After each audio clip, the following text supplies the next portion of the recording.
And when it's showtime, everybody. And the new trailer is out for Beetlejuice. So can we talk about Beetlejuice?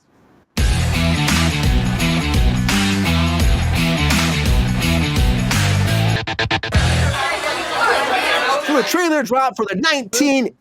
What? Can we watch the trailer? Yeah, we're gonna watch it. We're gonna watch it. We're gonna watch it. Yeah, we're gonna watch it.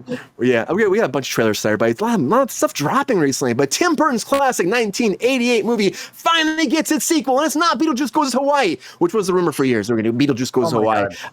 I mean, like, I'm happy we're not doing that. I know, right? What we're doing there. But this is coming out September 6th. The second trailer has dropped. Of course, got Michael Keaton back being the juice again. The juice is loose, as he says. Let's watch the trailer. The juice is loose. Let's watch the trailer, and we'll talk about it. So here's the trailer for Beetlejuice. Beetlejuice.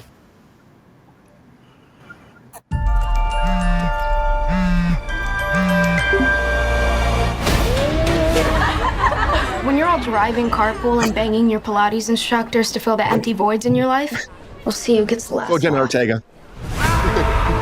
It's so good.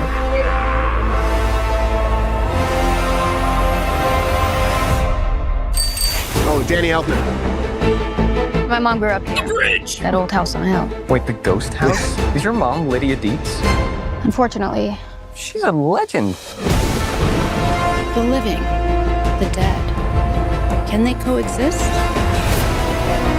Now's my chance. ghosts aren't real.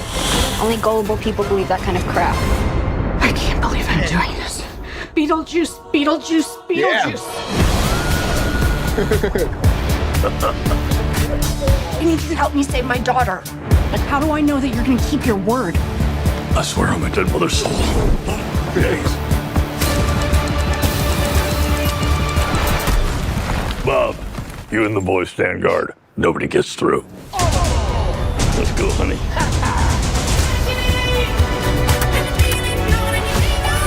Recognize this puss. Never seen that chick before in my life. Or afterlife.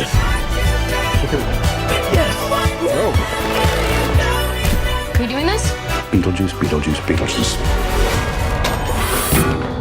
I'm needed upstairs. Bob, go down the fort. Got a name now? Spill your guts. Yes. Who wants to go first? Oh. All right, I will. See, I'm willing to do the work. Swear the afterlife is so random. You're that thing from my dream. Really more nightmare material.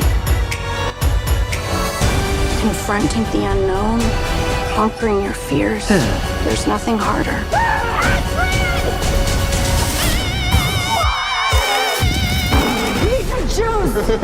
What the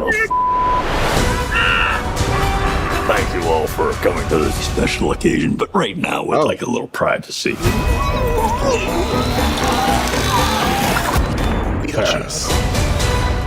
I don't know. It looks, I mean, we got more plot details now. The first one didn't really show any casing besides Beetlejuice is back, you know, but this one really showcased what we're doing here. We're getting into the plot details. Of course, finally, this is definitely the trailer before it actually comes. There might be one more, but this is great. Plot details. It looks great. That's good enough. I'm excited. Michael Keaton, man. Michael Keaton is back, and I think he does a great job. He feels like he didn't miss a stride in this role. I honestly feel him. I'm like, oh, here he is again. It's like it was like yesterday for me. It's a lot of fun. Tim Burton, you can feel his presence in all this. You can hear Danny Elfman here. You can feel all the original cast members are all amazing in this too. I'm excited about this movie so much. I hope it's not going to be a sleeper. I worry because people, again, the big worry about this is like, you know, it's pulling on nostalgia as opposed to being actually something like original, you know, new audience can actually find fun in. But I just think there's so much good stuff here. There's so much good stuff here. Ron, I know you really want to see this. Are you excited now even more so after watching this? Or is this leaving you in a moment like they're showing me too much? I'm not really that excited. And they should have left it back in 1988. How you feel about this, Ron? I'm excited about the sequel, and I would love the first trailer. I think this one was a bit long. And quite honestly, when the Bee Gees came on with Tragedy, it completely lost me. It took me out of the mode of Beetlejuice, and it cheapened the whole thing for me.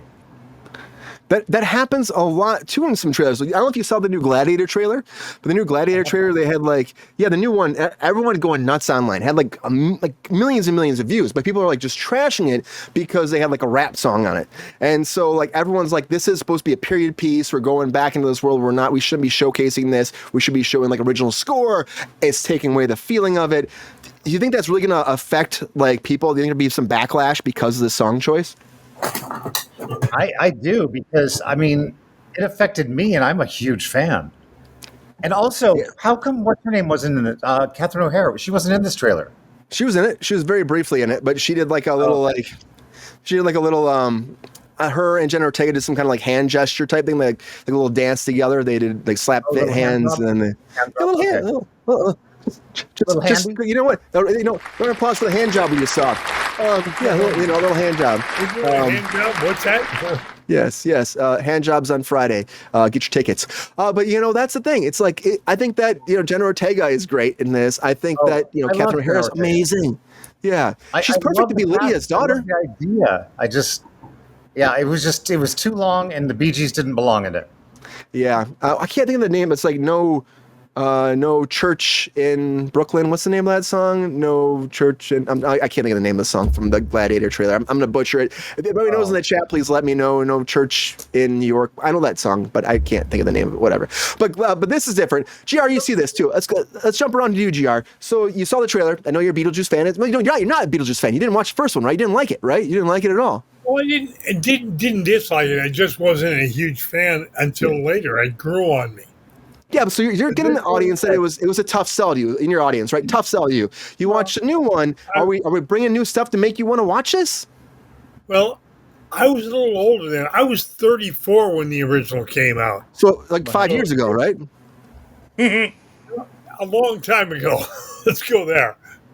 But this one I'm looking forward to. I love the way they did it and stuck with the original characters. I mean, that means a lot when you do a remake of something, especially this old. Will Jenna Ortega bring more people, like a younger audience, to this, GR? Oh, yeah. She's a cute young girl. I'm a young woman, excuse me. But, I mean, I think they should have cast Laura in it, but personally. Oh. Yeah, that would have been great. GR. Watch. Thirsty Daddy. You better watch the Thirsty Daddy. You better watch him. He's thirsty tonight. He's definitely thirsty tonight. You better watch him. I'll take compliments all day, GR. You just keep them coming. He's had a few. So GR is feeling good. I'm surprised, but I'm not stupid, Laura. Yeah. Laura, what do you think? Do you think that this is going to bring in a new audience? And is this like a trailer that will encourage people to come to theaters again? Theater attendance is on the low. It's on the low right now. There's no Barbenheimer movement right now. Is this enough to bring people to theaters? Beetlejuice coming back with Michael Keaton and the whole gang again? I mean, it's enough to get me in the theater. I'm pumped. I love Keaton. I think he's the only Batman. I think it's a great cast in Ortega. This is exciting. It looks really fun. My only question is, like, what is the new audience going to get offended about? How are we going to offend today's youth? Because everyone has a problem with everything now. What is going to be the issue that makes me? It's gonna be. You think that Michael Keaton's character is gonna make some kind of off, like, brand kind of joke that's gonna make people be like, or off cuff, that's gonna make people be like, what the hell is going on here? Of course, something like that, and then everyone will be like, racist, and Tim Burton's a racist, and that's gonna, because he'll say something saucy to Jenna Ortega, and then he'll be like, oh, he hates Latin people. I don't know. It's just you got to tiptoe on everything now. So yeah. Remember the original Beetlejuice? When it was PG, and he kicked that thing, he's like, hey, great fucking model! And he grabbed his junk, honk. Great fucking model! Yes, and it's kind of funny because I wasn't a huge Beetlejuice fan. I like it. It's something, if it was on, I would watch it. It wasn't something that I would turn on necessarily, but if it was on, I would watch it, I would enjoy it. This I'm psyched about. I actually think this looks. What I remember about the original Beetlejuice is Beetlejuice was barely a movie. Yeah. I think that was my problem with Beetlejuice. He had like 15 minutes of screen time. Yeah, do you think he's in this more, Jordan? You think he's gonna be like a bigger part of this? I think they're banking on Michael Keaton's star power. I think he's the star of this film. 100%. But unlike the original, where you spent like 30 minutes with the 40 minutes with the couple, then the new couple moved in, then they're wondering, should we get Beetlejuice? And Alec Baldwin in there with a rifle in the chat. Yep. Oh yeah. Yeah, you know, that was the main focus. It was about the people that passed away in the house. This looks like it's about Beetlejuice having like a whole company that he's, you know, getting out there and trying to get back to work. It feels like, you know. Mm-hmm. He looks the same, Michael Keaton. I mean, he's aged, of course, but the makeup and stuff, it works, doesn't it, Jordan? Dude, he's Michael Keaton, dude. He's fucking, dude. He's a treasure. He's a treasure. Right. He's a treasure. Right. I agree. I know, like, when he was talking about getting back in the character, he said he rewatched Beetlejuice to figure it out again. It's been so long. And he was like, oh my God, it's just like hard to like believe that's me anymore. And he's like, oh, and then he's like, I got it again. He didn't even know what he did before. He's like, I don't remember what I actually did to be Beetlejuice, so I have to watch that again. And he sounds the same. It sounds like he's just Michael Keaton. He's Michael Keaton, but a bit more rasp in his voice, you know? It's a little bit more rasp. That's about it. Beetlejuice. I'm drinking. I'll drink. That's an impression. Sorry. Oh, impression. I do. I like his, like, Beetlejuice. So he's a little bit more, I guess it's very fitting. It's gone the way that, like, Nolan went with Batman, where he's, like, a little bit more real. And, like, it seems like even though he's Beetlejuice, he's, like, more grounded than wacky 80s Beetlejuice. I think he's just pissed off with his dad. Yes. Like, hell yeah, Beetlejuice, get it free. I think it's pretty cool. I think that I'm happy that he came back to this role too. It's been a long time, and a lot of times it's like make something like this happen after this 30 whatever years. The original cast doesn't come back, and it's like everybody was very on board to come back and do this. So it's pretty exciting to see it. GR chimed in. GR, your mic is muted. Unmute yourself so we can hear you. Oh yeah, we can't hear you, GR. How is GR good, Peppy? Hey, I wanted to hear you. Sorry, I thought I was talking to myself there for a while. You're okay, GR. Get in there. Well, Michael Keaton got into the role this time. He became the role. Yeah. I mean, the first time it wasn't really about Michael. It was about the people, as you said earlier, or a few seconds ago. It's about the people that died in it.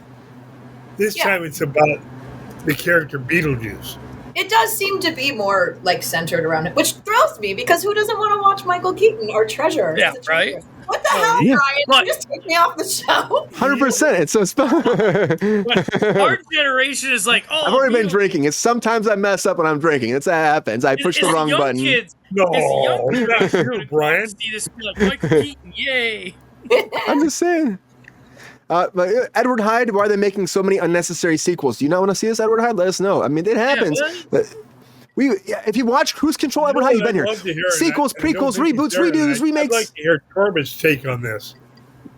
Torbett, is Torbett around you, Ron, or no? Is Torbett there this weekend? He's not. He's not that excited about it either. No. Well, he's young. Yeah, he's probably. No, but he's like, I don't know what that is. Has a unique viewpoint that I've really come to appreciate. That's what I'm worried about this movie. He's our young audience. Yeah, I mean, Edward asked it right now. Edward asked in the chat, why are they making so many unnecessary sequels? And it's because there's a whole generation, because this generation is making movies. Too old. And there's a new audience that hasn't seen these. So while we think they're sequels, it's fun to, like, I don't know, I have stepkids that are in their 20s, and, like, it's fun to show them old movies. I just showed them, what did we watch? We watched a Quentin Tarantino movie that they hadn't seen. I think it was Reservoir Dogs. It is actually True Romance, which is technically a Tony Scott movie. But I don't know. Here's fun facts for people who don't know. True Romance is the other half of Oliver Stone's movie. Do you guys know what I'm talking about? What's the other one that he did? The one with the two people in the prison and oh my gosh, why can't I think of it right now? I'm really bombing this story. This is terrible. Is it an old movie or a new movie? No, it's old. It's like it came out at the same time as True Romance. It's the one that Oliver Stone did in the prison, Natural Born Killers. That is the same script. And what happened there is that script was actually written the same way as Kill Bill. And then it was put back in order, cut in half, and sold as two movies, which were True Romance. Tony Scott, we all know that one because that was the $40,000 that got Reservoir Dogs made, right? I think it was Reservoir Dogs that was first. And then Love Reservoir Dogs. And then the other half was Natural Born Killers. And as far as I remember, Woody Harrelson, baby. right? And Quentin Tarantino hated both of them, I believe. He stopped talking to one of those guys for like a couple years, and then I don't agree with you. I think the reason they don't make original movies anymore is they don't want to take any chances. Let's go with something that's already been made and make it safe. Well, they love making it safe, GR. That's a big thing. Always, they're always making it safe. You know. Theaters No, back in the day, doesn't want to make money. movie, and fuck it, if it didn't make money, we'd put it out there and people would watch it. But nowadays, oh my God, it couldn't make $20. We can't put it out. Sorry. I need to make $20, GR. How do you think I'm paying for this alcohol that I'm drinking on this show? I gotta make money. That's because you got the guts to make something. Yeah. I feel you. I'm in the middle of writing an original screenplay, but I think the answer is that it's people of our generation and older that have had these movies and they have kids now that they want to show them the first one. So us movie makers are like, well, we'll just make a new one and then we can go back and show them all of them. It's true. And that's the way I try to show my kiddo, hey, me and my son, we watched Fright Night the other night. Really? You watched Fright Night? How was that? Do you like it? I'll hit you with something. 25 years ago when my son was 15, he said, don't you play any good music, Dad? And I put on In-A-Gadda-Da-Vida. In-A-Gadda-Da-Vida, thirsty daddy. In-A-Gadda-Da-Vida, baby. Sorry. But anyway, I put that and a couple of other songs from my generation. And he was, this ain't your music, Dad. And I showed him the original records and he went, oh my God. Yeah. This is you. Yeah. You know what my son needs to listen to? My son, when we're in the car, he's 4 years old. He's like, he needs Poison by Alice Cooper. That's his jam. There you go. Well, I mean, I just showed, not really realizing what was going on with X-Men. I just showed my friends. He has a 7-year-old and an 11-year-old, and I showed them X-Men First Class, and their little minds. It's such a good movie. First Class was a great movie. They were listening, and they're from Ohio, and so they're not used to all the movie billboards. For anyone who hasn't been to Hollywood, like all our billboards are just movies. And they saw the Deadpool Wolverine one, and they were like, "What is that movie about?" And I was like, "Oh, let me show you." That is gonna change everything. That movie, and we're gonna watch. I think we lost Ron too. I'm looking. I'm expecting him to pop back in. I'm like changing some camera angles because I don't see him. So I'm trying to do some quick edits. We overwhelmed Ron. We overwhelmed Ron. Ron is he was really upset about the freaking about Beetlejuice trailer with the Bee Gees. And the Bee Gees just killed him. But Beetlejuice trailer is out here, everybody. September 6th. The new one is coming. I can't wait to see if the new movie, hopefully it's good. Yo, player, if you enjoyed this video, please like and subscribe and hit the bell to be notified when we are live. And if you are able to join our Patreon, please join. Because the pep star needs more snickety snacks. Because I'm hungry. Holla back. Love y'all.